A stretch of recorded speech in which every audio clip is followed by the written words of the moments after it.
Ego, friend or foe? When channeled correctly, ego can be a powerful ally. It can be a necessary and useful tool to help us fight anxiety and self-doubt. A brain surgeon needs the kind of insurance that ego can provide to avoid second-guessing, to keep their judgment clear during a life or death procedure. An elite athlete might rely on ego for the self-confidence and cool-headedness required to win an Olympic medal. As artists, whether we're creating something deeply personal or stepping onto a stage, we often lean on ego.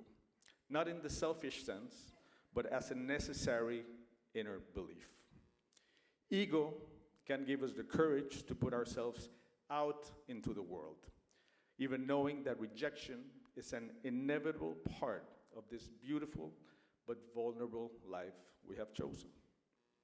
But of course, a healthy ego, emphasis on healthy, cannot survive and should not exist without the skills to back it up.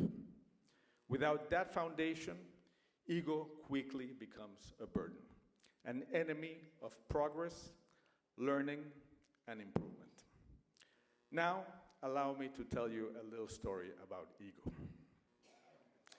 Since I was a teenager playing drums in Mexico City's rock, Latin, and fusion scenes, Berklee College of Music had been my obsession for long, countless years. I had made up my mind that I wanted to reach the highest levels of jazz and contemporary music. And when I finally got admitted, I could not wait to come to Boston and show everybody just how amazing I was. I could play fast. I had chops. I knew that. My friends back home all told me that I was really good at this drumming thing and that I would probably go far. And I always thought, well, who am I not to believe what my loyal friends tell me? And I was also really lucky to have an amazing mother and family who pushed me to leave Mexico and chase better opportunities.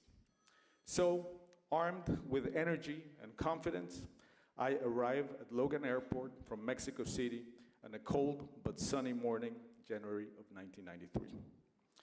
I remember the feeling of leaving everything I knew behind. My country, my house, my family, my friends, my girlfriend.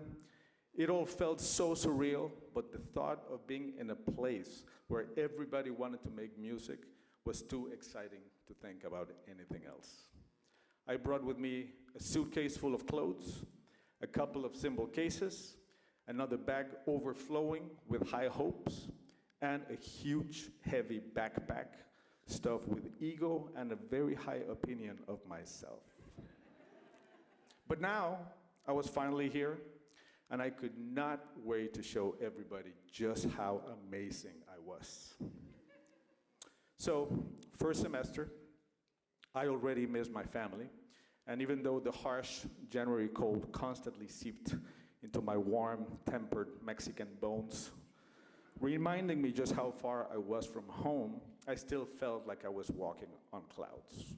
I remember thinking on my very first day of classes, today we're all the same, but soon some will stand out, some will fade.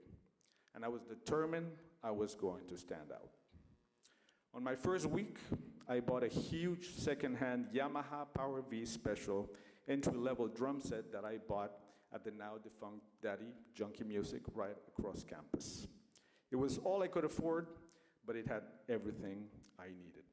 And I immediately started practicing like a maniac in the 150 Mass Ave building. My routine consisted of setting up my monstrous kit in those tiny rooms and play all my favorite show-stopping licks until I felt someone was watching me through the glass. At that moment, I'd shift into 10th gear and play as fast as I could for about half a minute or so. Then I would casually stroll out of the practice room to see the reaction. And most of the time, they would just say to me, "Wow, man, you play really fast." To which I would simply reply, "I know." Speed and chops were everything to me. They had been the secret weapon that had helped me impress people back home, and now it seemed to also be working here. Amazing.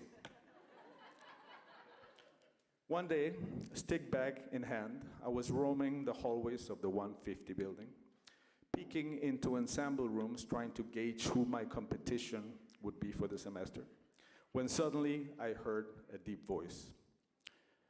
"Hey man, you play drums?" I turned around and I immediately recognized the great Ron Savage.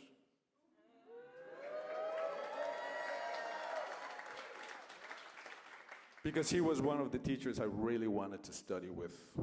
I eagerly replied, "Yes, I play drums." And he said, well, I have an advanced 8th semester bebop ensemble right now, and the drummer didn't show up. You want to play? Without hesitation, I told him I would absolutely love to play.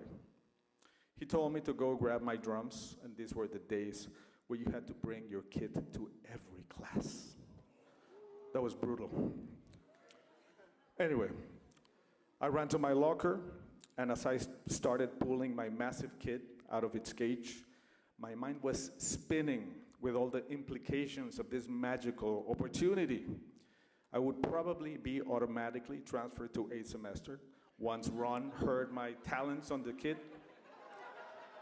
Skipping the other 7 useless semesters would save me a bunch of money. And perhaps I would be recommended for some high-profile gig and start my touring career. When I got to the ensemble room with all my bags and cases, the students were already jamming, and I thought they sounded pretty good. But I knew this was my moment, and I needed to be comfortable, so naturally, I decided to set up my entire drum kit. At this point, it might be prudent to remind you, this was an 8th semester advanced bebop ensemble, and my drum set was no bebop kit.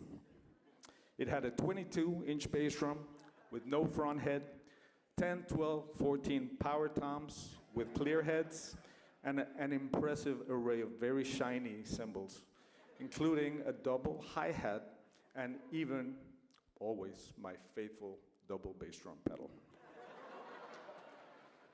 As I set up my enormous beast, I could feel the students quizzingly looking at me with incredulous eyes as I'm thinking to myself, just wait, it's all gonna be worth it.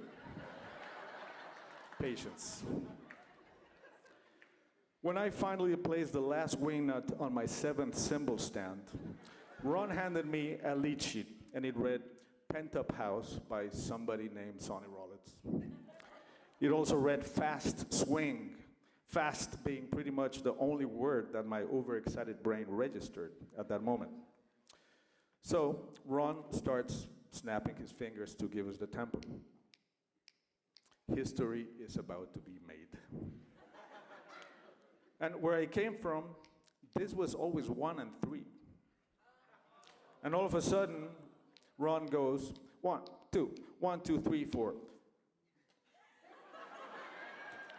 My head exploded, literally. First bar, and I was already turned around as I thought, wow, the whole system is different in this country. Amazing. And I kind of got back in place, but the nerves were already kicking in. After a few bars, I was utterly lost as I stared blankly at the page. But a little accident was not going to deter me from showing everybody what I was capable of. So I started playing all my most impressive licks, crossing hands, one-handed runs, and frequently playing my double bass drum pedal.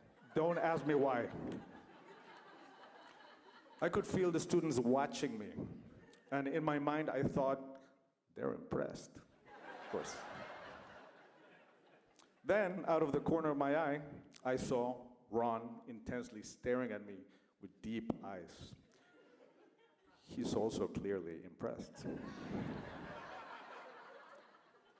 All of a sudden, he approaches me, and as we're still playing the tune, he removes one of my toms. That's weird, I thought. And I start to panic as he removes another tom, and another tom, And another time, he starts peeling away all my cymbals, including my extra hi-hat, and even my double bass drum pedal. So now, real terror sets in. And as I struggle to keep things going with just my hi-hat, bass drum, snare drum, and ride cymbal, he utters the dreaded words. Now, solo. Death. Death. I sounded like I just woke up from a 10-year coma. This is the end of my career, I thought. Utter humiliation and embarrassment as I felt my non-existent reputation being destroyed in seconds.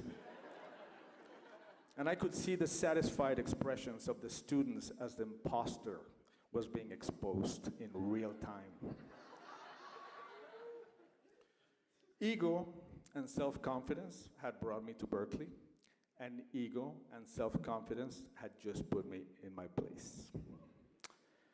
So that was one of the worst days of my life, but also one of the best, because I learned one of the most important lessons anybody could have taught me. The most dangerous thing that can happen to an artist is not being mediocre. It is being mediocre thinking you're great. Again, ego is the enemy of progress, learning, and improvement, no matter what level you're in. Music is language, and I have been trying to speak jazz without knowing the vocabulary, the grammar, the intention, the tradition, or the history. The little jazz I could speak came with a thick rock Latin fusion accent. And anyone who truly knew the language could hear that instantly.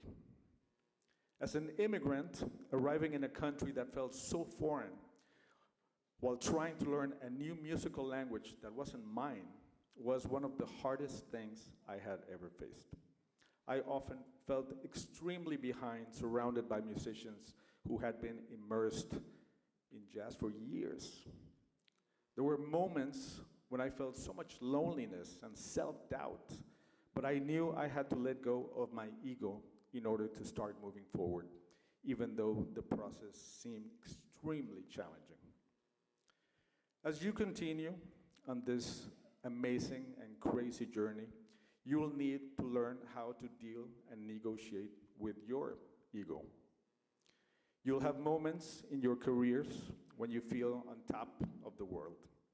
But you'll probably have many, many more that make you feel insecure and insignificant. There will be times when the road ahead feels exhausting and confusing. Times when you'll question your choices, your direction, your worth. If you're lucky, those moments will constantly coexist throughout your career and your life. And I say lucky because that truly means that you're becoming artists smart enough to recognize that music is a constant struggle that requires endless care, discipline, maintenance, and lots of love, but that always rewards. Not so much the talented, but the hardest working. Remember that.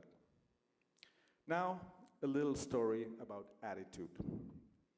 Back in my little practice room in Mexico City, and later here at Berklee, I used to close my eyes while practicing, and I used to visualize myself playing with my heroes in the coolest jazz clubs in New York City, in the coolest venues all over the world, touring, being cheered on by adoring fans.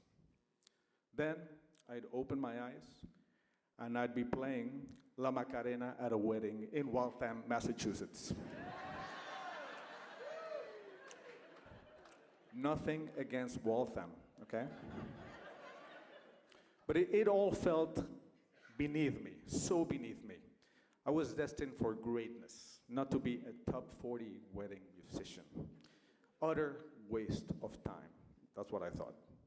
My attitude, to put it kindly, was less than desirable. Then one day, I had to record one of these weddings for a friend of mine who was gonna sub for me. A couple of days later, when I heard the tape back, I was stunned at how bad I sounded. No soul, no pocket, no groove, no commitment in my playing. I actually managed to somehow make La Macarena sound even more lame than it already is. Attitude affects music and art in profound ways. We all have to make a living, and there will be times when you have to play or create music that is not necessarily what you wanted. But you must learn to respect and appreciate every situation you're in. Approach every gig like it's your last. Treat your fellow musicians like they're the best band you've ever played in. If it's your time to play quiet restaurant gigs, when the manager keeps telling you to shut up because you're playing too loud, then learn how to play softly, but with intensity and finesse. If it's your time to play weddings, learn to groove with your heart and your soul and make people dance like they've never danced before. You can learn something from every situation, no matter how beneath you it might feel in the moment. Also, remember one very simple but incredibly important tenet that has the power to deeply impact your careers for the rest of your life. It goes a long way to just be a nice, humble, kind, empathetic human being. That's all. Another thing we should never forget is how privileged we all are, how incredibly lucky to choose music, how fortunate to have families and friends who support and encourage us in our journey, how truly blessed we are to study and do what we really love at one of the world's finest institutions, surrounded by passionate, like-minded individuals who will grow into your artistic family, your creative tribe for life. The music industry today is more unpredictable than ever, especially after the pandemic. But within that uncertainty also lies your greatest opportunity. You may have mapped out your dream gig or your ideal path, but music, like life, rarely follows a straight line. I originally wanted to be a rock star, but something went terribly wrong. I became a jazz musician, and here I am today.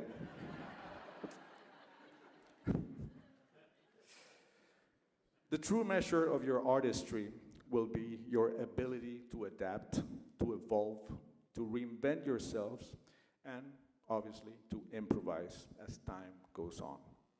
Some of the most meaningful breakthroughs often come when you say yes to the unexpected. Stay open, stay true to yourselves, and let the unknown become part of your journey. That said, staying true to yourselves is not always easy, especially when the lowest common denominator so often permeates our culture. Creative and groundbreaking art can feel buried and oppressed beneath a flood of shallow, easily digestible content, propped up by algorithms that are designed to keep us scrolling rather than nourishing our soul and our spirit. There will be moments in your careers when it feels like the current is always against you, and you're running out of strength, patience, and inspiration. In those times, you will probably ask yourselves, how do we stay motivated? Why do we pour so much of ourselves into something that seems so fragile and so unpredictable? Why do we keep doing this? I believe jazz, creative music, real art is the new counterculture.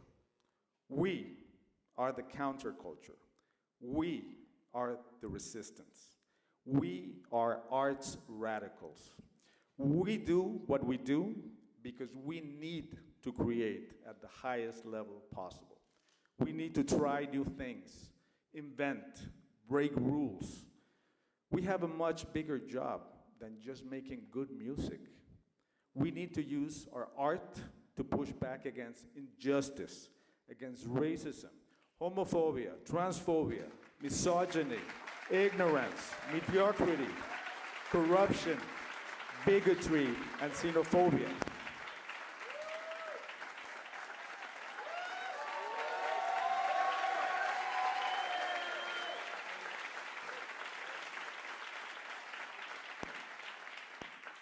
We need to rewrite the narrative with our voices, our art, our grit. This world needs change. And all of you, right now have the chance to be agents of that change.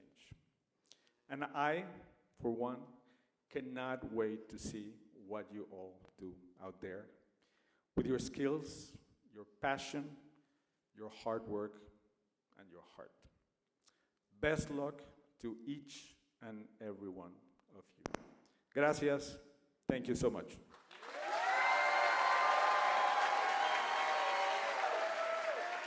Thank you.